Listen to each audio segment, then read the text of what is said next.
আজ আমাদের সঙ্গে আলোচনার জন্য আমন্ত্রিত অতিথি হয়ে যিনি এসেছেন, তিনি এই মুহূর্তে খুবই ব্যস্ততার মধ্যে আছেন এবং ব্যস্ততা সত্ত্বেও আমাদের সঙ্গে যুক্ত হয়েছেন। হয়তো আপনাদের কথা ভেবেই আপনাদের খুবই সুপরিচিত এবং যার কথা আপনারা বিভিন্ন সময় মুগ্ধ হয়ে শুনেন, সেই বহুল আলোচিত রুমিন ফারহানা। ব্যারিস্টার রুমিন ফারহানা, আপনাকে আমাদের অনুষ্ঠানে স্বাগত জানাচ্ছি। আপনাকে অসংখ্য ব্যারিস্টার রুমিন ধন্যবাদ। ফারহানা, আমি প্রথমে আপনাকে সরাসরি আপনাকে একটু প্রশ্নই করতে চাই। আপনি এখন নির্বাচনী প্রচারণা নিয়ে খুব ব্যস্ততার মধ্যে আছেন, তার মধ্যে আমাদের সময় দিয়েছেন আমাদেরকে, আমরা জন্য আপনার প্রতি কৃতজ্ঞ।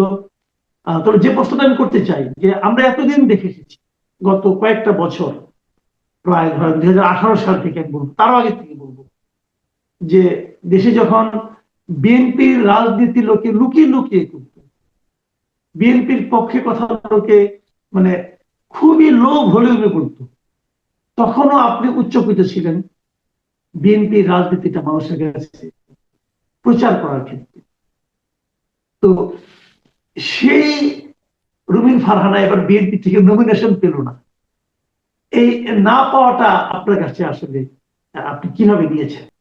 আপনাকে অসংখ্য ধন্যবাদ মাসুদ ভাই। আমি গত 17 বছর, এবং আরো প্রিসাইসলি বলতে গেলে গত 15 বছর বিশেষ করে, আমি টক শোতে, টেলিভিশন টক শোতে, সংসদে এবং আহ, আমার নির্বাচনী মাঠে আমি ক্রমাগত আমি আমার দলের পক্ষে, দেশের পক্ষে, মানুষের পক্ষে কথা বলেছি। বিএনপি একটি বৃহৎ রাজনৈতিক দল। সেখানে নানান রকম হিসেব নিকেশ হয়তো থাকে, এবং সেটা থাকাটাই স্বাভাবিক। এত বছর পর বাংলাদেশে একটি নির্বাচন হতে যাচ্ছে। বিএনপি বেশ কয়েকটি রাজনৈতিক দলের সঙ্গে আসন সমঝোতায় গেছে, জোট করেছে। তো সেই দিক থেকে যদি আপনি দেখেন, তাহলে হয়তো বা বিএনপির হাতেও খুব বেশি অপশন ছিল না। হয়তো জোটের তরফ থেকে চাপ দেয়া হয়েছে, আমি আসলে ঠিক জানি না, কারণ আমার সঙ্গে একেবারেই কোনো আলোচনা করা হয়নি। আমাকে দলের তরফ থেকে এই আসনে কাজ করতে বলা হয়েছে। দলের নির্দেশনা অনুযায়ী আমি 2017 সাল থেকে এই আসনে কাজ করছি। বিশেষ করে উকিল আব্দুল সাত্তার যখন নৌকা মার্কায় চলে গেলেন, তখন দলে একেবারে স্পেসিফিক ইনস্ট্রাকশন ছিল যে এই আসনটা আমাকে দেয়া হচ্ছে, এবং এই আসনে আমাকে কাজ করবার জন্য স্পেসিফিক্যালি বলা হয়েছে। তো তারপরে যখন 25 সালে গণ অভ্যুত্থান, 24-এর গণ অভ্যুত্থান, তার পরবর্তীতে 25 সাল এবং একটি নির্বাচন যখন সামনে আসলো, তখন হঠাৎ করেই আমরা দেখলাম যে আহ, দলের হাই কমান্ড থেকে বলা হচ্ছে যে তারা অন্য আরেকটি দলের সঙ্গে জোট করতে যাচ্ছে। তো এটা আসলে আসলে আমাকে ব্যক্তিগতভাবে কিছুই জানানো হয়নি, কিন্তু আমার তো একটা কমিটমেন্ট আছে আমার এলাকার মানুষের প্রতি। দল হয়তো তার কমিটমেন্ট থেকে সরতে পারে, কিন্তু আমাকে তো আমার কমিটমেন্টটা ধরে রাখতে হয়। সে কারণে আমার নির্বাচনে অংশ নেওয়া। জি। তো এই এই যে নির্বাচনে আপনি অংশ নিচ্ছেন, দল আপনাকে নমিনেশন দেয়নি, তারপরে আপনি এলাকার মানুষের প্রতি আপনার যে কমিটমেন্ট সেটাকে রক্ষা করতে চাচ্ছেন এবং নির্বাচনে অংশ নিয়েছেন, তার প্রেক্ষিতে দল আপনাকে আপনার পদ থেকে বহিষ্কার করেছে। আহ তারপরেও আপনি এটার চেয়ে এলাকার লোকের প্রতি আপনার কমিটমেন্টটাকে বড় করে দেখেছেন। তো এই দেখার দেখতে যে এখন যে নির্বাচন, মোটামুটি আপনি যতদূর জানেন আপনি বেশ কিছুদিন ধরে এলাকাতেই আছেন, তো আপনি সারা কেমন পাচ্ছেন? আমি অভূতপূর্ব সাড়া পাচ্ছি নতুন ভাই, এবং মানুষ এটাকে এক ধরনের অপমান হিসেবে নিয়েছে। অপমান এই কারণেই যে আমার এলাকার মানুষের একটাই চাওয়া ছিল যে এই এলাকায় যেন জোটের কোনো প্রার্থীকে না দেয়া হয়, ধানের শীষের প্রার্থী যেন আসে। বিকজ 2001 সাল থেকে কিন্তু এই আসনে ধানের শীষের কোনো প্রার্থী ছিল না। 18 সালে উকিল আব্দুল সাত্তার ধানের শীষে হয়েছিলেন, কিন্তু তিনি সংসদে মাত্র একবার গেছেন। মাত্র একবার গত 3.5 বছর বিএনপি সংসদে ছিল 18 নির্বাচনে, এবং আমার ভূমিকা কি ছিল আপনারা দেখেছেন। আর অ্যাজ অপোজ টু আমি, উকিল আব্দুল সাত্তার মাত্র একদিন গেছেন সংসদে। তো এলাকার মানুষের একটা প্রাণের দাবি ছিল যে এবার যেন এখানে জোটের কাউকে না দেয়া হয়, ধানের শীষে প্রার্থী দেয়া হয়। তো সেটা যেহেতু হয়নি, মানুষ বিষয়টাকে ভালোভাবে নেয়নি। আরেকটা বিষয়, মানুষকে আসলে আপনি তো আহ অন্ধকারে এখন আর রাখা সম্ভব না, তাই না? কে কাজ করছে, কে কাজ করছে না, কার টেলিফোন দুঃসময় খোলা থাকছে, কার টেলিফোন বন্ধ থাকছে, কোন নেতা কর্মীদেরকে ফাঁকি দিয়ে হয়তো একটা সেফ এক্সিটে আছে, আর কোন নেতা ফিল্ডে আছে, এটা কিন্তু আজকাল আপনি লুক করতে পারবেন না। ইট ইজ সো মানে এভিডেন্ট, এবং এটা এত স্পষ্ট সবার চোখের সামনে। তো মানুষ এই বিষয়টিকে ভালোভাবে নেয়নি, যে যেই মানুষ 17 বছর আমাদের পাশে ছিল দেশনেত্রী বেগম খালেদা জিয়ার মৃত্যুর দিনে, যেদিন উনি আমাদেরকে ছেড়ে চলে গেলেন, ঠিক সেই দিনই তার লাশ দাফনের আগেই বিএনপির 9 জন নেতাকে বহিষ্কার, এটা মানুষ ভালোভাবে নেয়নি। আচ্ছা, যেহেতু বেগম খালেদা জিয়ার কথাটা আসলোই, এই প্রসঙ্গে একটা প্রশ্ন করতে চাই। আমি দেখেছি যে আপনার ফেসবুক পেজে আপনার প্রোফাইল পিকটা কিন্তু এখনো বেগম খালেদা জিয়ারই দিয়ে রাখা আছে। এটা কেন? দল তো আপনাকে বহিষ্কার করেছে, তো ওনার ছবি আপনার ফেসবুকে প্রোফাইল পিকচার হিসেবে কেন আছে? দেখুন, 80-র দশক থেকে নিজের জীবন, নিজের সমস্ত শখ আহ্লাদ বিসর্জন দিয়ে এই মানুষটি বিএনপি কে আজকের এই জায়গায় নিয়ে এসেছে। দেশনেত্রী বেগম খালেদা জিয়ার অবদান কেবল দলের জন্য নয়, সমগ্র বাংলাদেশের জন্য অনস্বীকার্য। এবং আজকে বাংলাদেশে যে আরেকটা ডেমোক্রেটিক ট্রানজিশন হতে যাচ্ছে, তার পেছনে জীবন দিয়ে ভূমিকা রেখেছেন দেশনেত্রী বেগম খালেদা জিয়া। বিএনপিকে বিএনপির ফ্রেমে যদি আমরা দেশনেত্রী বেগম খালেদা জিয়াকে আটকাতে চেষ্টা করি, সেটা খুব একটা ক্ষুদ্র ফ্রেমে দেশনেত্রীকে আটকে ফেলার মতো হয়।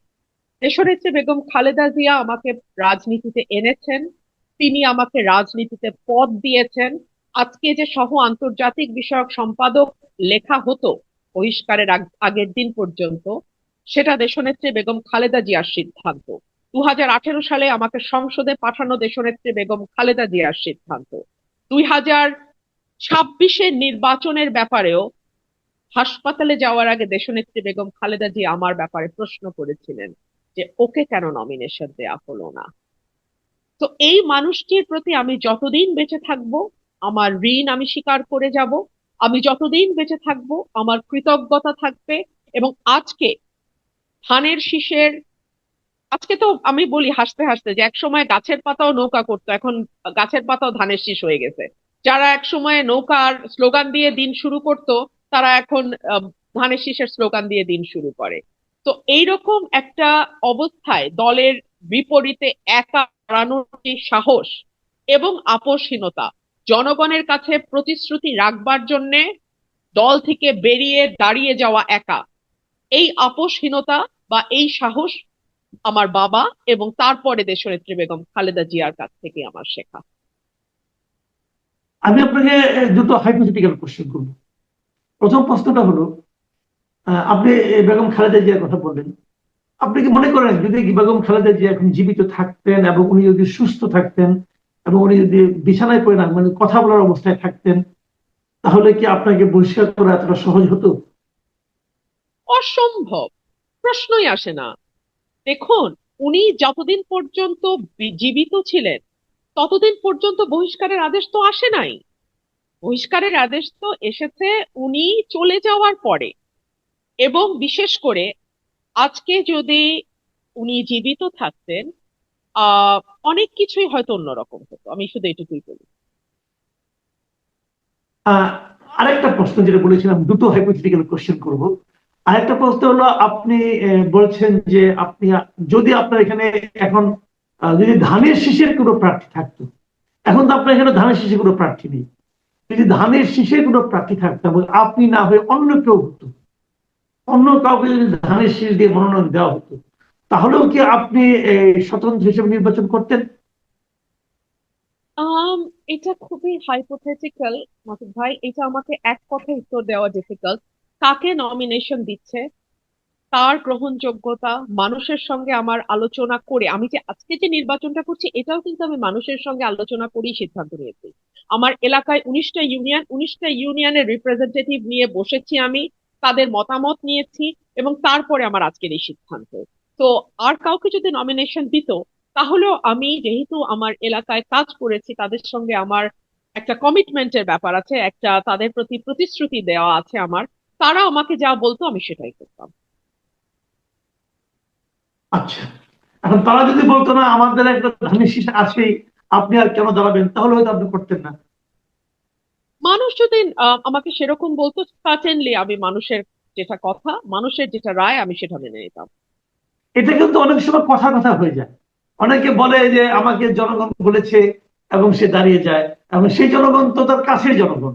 আপনার আশেপাশে যারা থাকে তারা তো আপনার, আপনি শুনতে চান, তারা তো সেটাই শোনায়। বাংলাদেশে তো এটা একটা আমরা টেন্ডেন্সি দেখি।